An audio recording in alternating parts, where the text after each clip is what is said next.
Welcome to the Deep Dive, the place where we transform complex research stacks into actionable strategic intelligence, tailored just for you.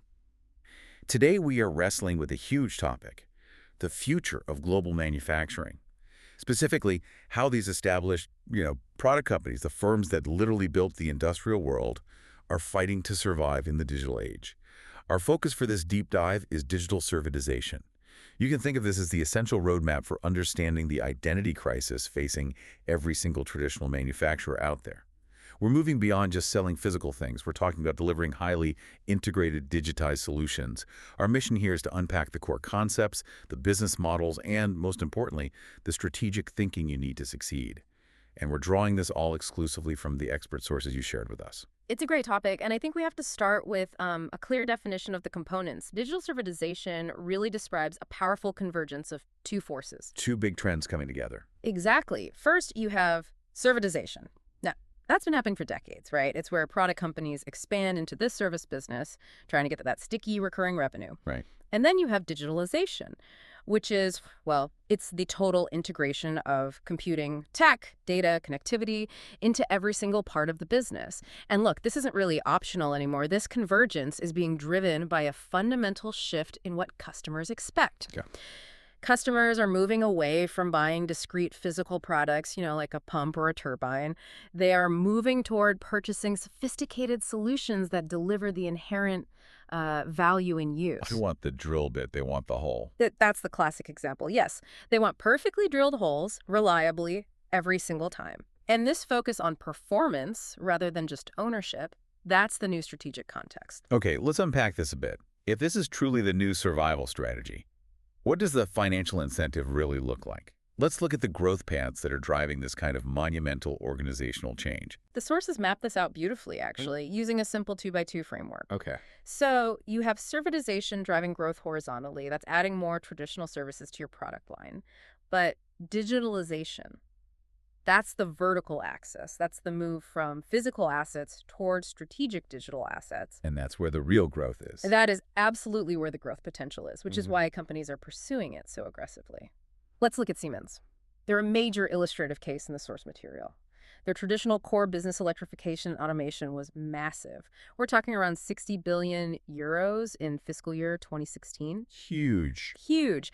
Adding traditional services like spare parts and maintenance brought in another 17 billion. But the real story, the growth story, is the digital play.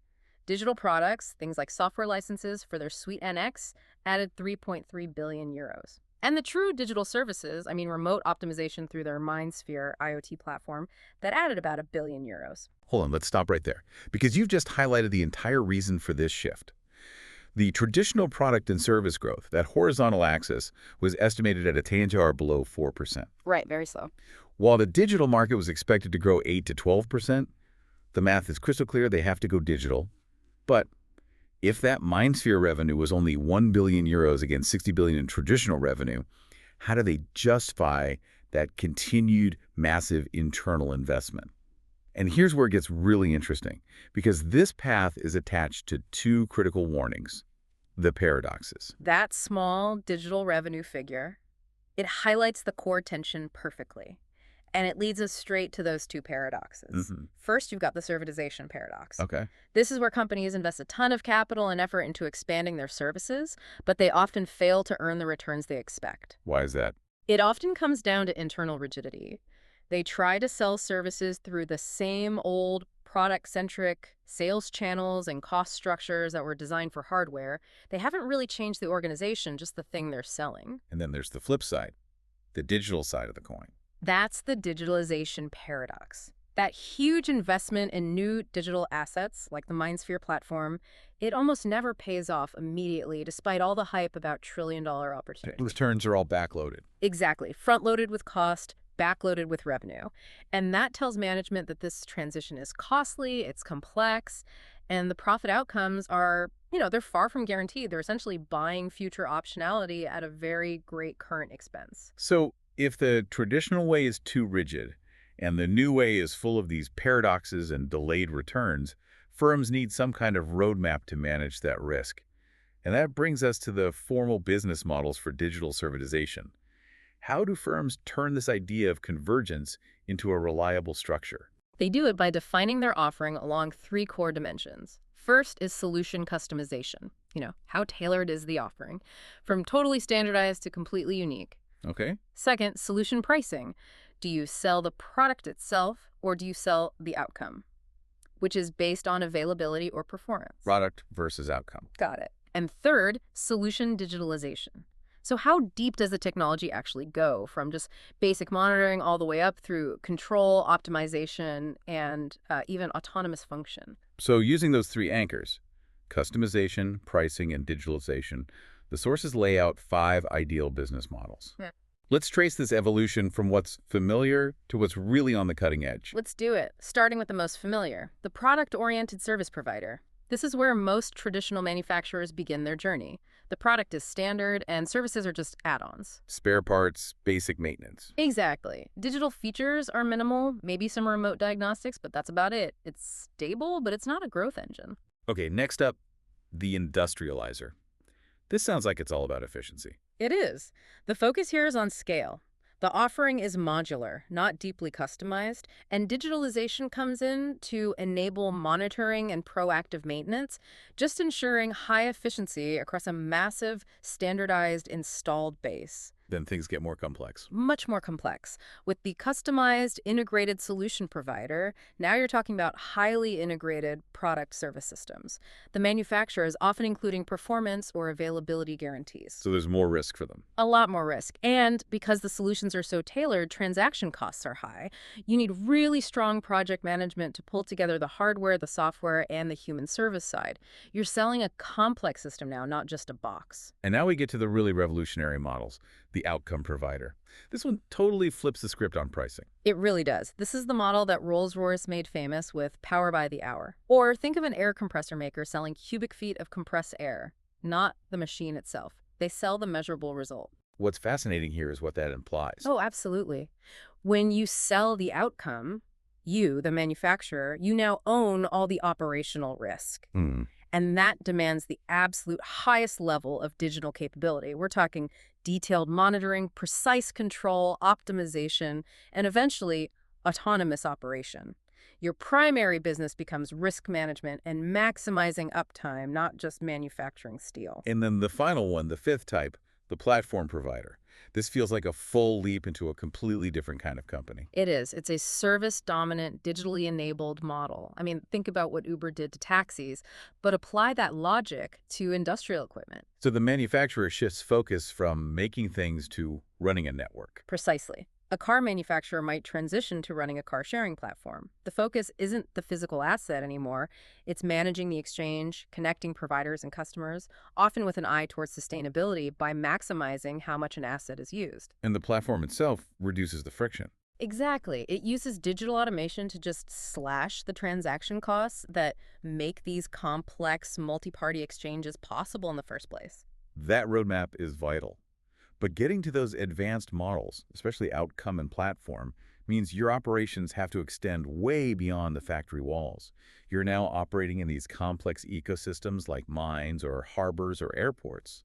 And that requires managers to look at their company through some key strategic lenses. This is where we can use the theories of the firm, not as textbook theory, but as practical diagnostic tools for strategic alignment. Okay, first up, the resource-based view, or RBV. In simple terms, what does RBV mean for a company trying to do this? Well, RBV is all about leveraging your unique, valuable, rare resources, the things your competitors can't easily copy. Digital servitization completely changes what those resources are. So it's not just about your patents on the engine design anymore. That's still important, but your most defensible asset is now your infrastructure for data acquisition, your data warehousing, and your analytical capabilities. If you can't turn raw IoT data into predictive insights, you don't really have a unique resource in this new world. The second lens is maybe the most existential one. Organizational identity. This is all about who we are as a company. And this is the core challenge we touched on earlier. It's immense. You have to somehow combine 3 separate, often conflicting identities. Right. You have the rigorous, perfectionist engineering identity. You have the agile, rapid software or hacker identity. And you have the friendly, long-term focused service identity. Merging those into one cohesive solution provider identity is a constant struggle inside these firms. Okay, third is the power approach. How does digitalization change a company's competitive position? Manufacturers are using servitization to differentiate and to gain control. By providing the essential services in the digital platform, they're effectively moving upstream in the value chain. It makes it harder for new competitors to enter, and it increases their leverage over customers. It's competitive moat. It's a digital moat, exactly. And the final lens is the transaction cost approach, which is all about the classic make or buy decisions. And what's so fascinating here is that digitalization, specifically the IoT and effective data acquisition, can potentially decrease those transaction costs. How so? Well, if you can monitor a remote asset perfectly and you can trust the data coming from it, the risk of outsourcing its maintenance or entering a complex outcome-based contract just drops significantly. It makes new kinds of collaboration and market exchanges far more viable than they were before. And we can see these strategic shifts playing out in the real world through things like acquisitions. Look at Intel, forced to completely adapt its identity and resources. Absolutely. Intel strategically pivoted from being PC-centric to data-centric. They acquired AI capabilities, like Habana Labs, and they entered autonomous driving by buying Mobileye. These aren't just random market expansions. They're strategic acquisitions driven by the need to build the new digital resources, the RBV that you need for these advanced models. That's the fastest way to get there. It's often the fastest way. Voith did something similar, using acquisitions and JVs to build its digital ventures unit, explicitly to steer these new business models. External growth is how you buy the identity and the capabilities you don't have. Okay, so let's distill this all down into actionable guidance for you, our listener, whether you're a practitioner who has to implement this stuff or a researcher trying to map this transformation. What are the key takeaways? For practitioners, there are three main things. First, recognize the linkage. Servitization and digitalization have to be pursued together, in tandem. Not one or the other. Doing one without the other is what causes those paradoxes to hit you the hardest. Second, critically evaluate your business models. Managers have to do an honest gut check about which of the 5 models best fits their current organizational capabilities. But you have to remember, the long-term competitive pressure is pushing everyone toward the advanced models, toward customization, outcome orientation, and autonomy. And the third. Continuously experiment. This is so important. Don't let your success lead to rigidity. In these turbulent markets, continuous business model innovation is the only way to avoid the lock-in that will eventually make your currently profitable model obsolete. And for those of you focused on deeper study, the academic community has some clear marching orders here. Researchers need to start deploying more diverse methods. We need to move beyond just these limited qualitative case studies and start developing rigorous quantitative models that can actually predict success or failure. We also desperately need a more systemic and holistic view. We've got to move past studying just the single firm. The real action is happening in the network, in the ecosystem. We need to understand how entire ecosystems function and compete. And finally, we need research into specific technology bundles beyond just the IoT. How do things like additive manufacturing, mixed reality, blockchain fundamentally change the geometry of these 5 business models? Plus, we need to really study how all this leads to distinct benefits like data monetization and critically sustainability gains. And here's the massive competitive question that's looming over everything: the arena of B2B IoT platforms.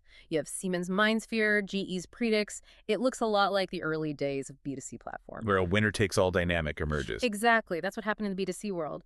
Research is urgently needed to figure out if that same pattern is going to hold true for industrial B2B platforms and how firms can strategically cooperate or compete in a landscape where maybe only a few dominant platforms survive. So that concludes our deep dive into digital servitization, a necessary convergence offering strategic models from the basic product provider all the way up to the transformative platform model, all while navigating those dangerous paradoxes of service and digital investment. And I think at the end of the day, the transition is not just about adopting a new technology. It fundamentally challenges and reshapes the organizational identity of the manufacturing firm. It forces this paradoxical continuous balance between that legacy engineering mindset focused on physical perfection and a newer, more necessary customer-centric, software-driven orientation, which is all about agility and uptime. And here's the provocative thought we'll leave you with. The ultimate goal of digital servitization is achieving absolute customer lock-in through these advanced hybrid offerings. But what level of organizational rigidity will that very success create down the line? The key takeaway isn't just to adopt a new business model, but to constantly, relentlessly challenge it. The future belongs to those who adapt their identity, not just their product line. Go deeper.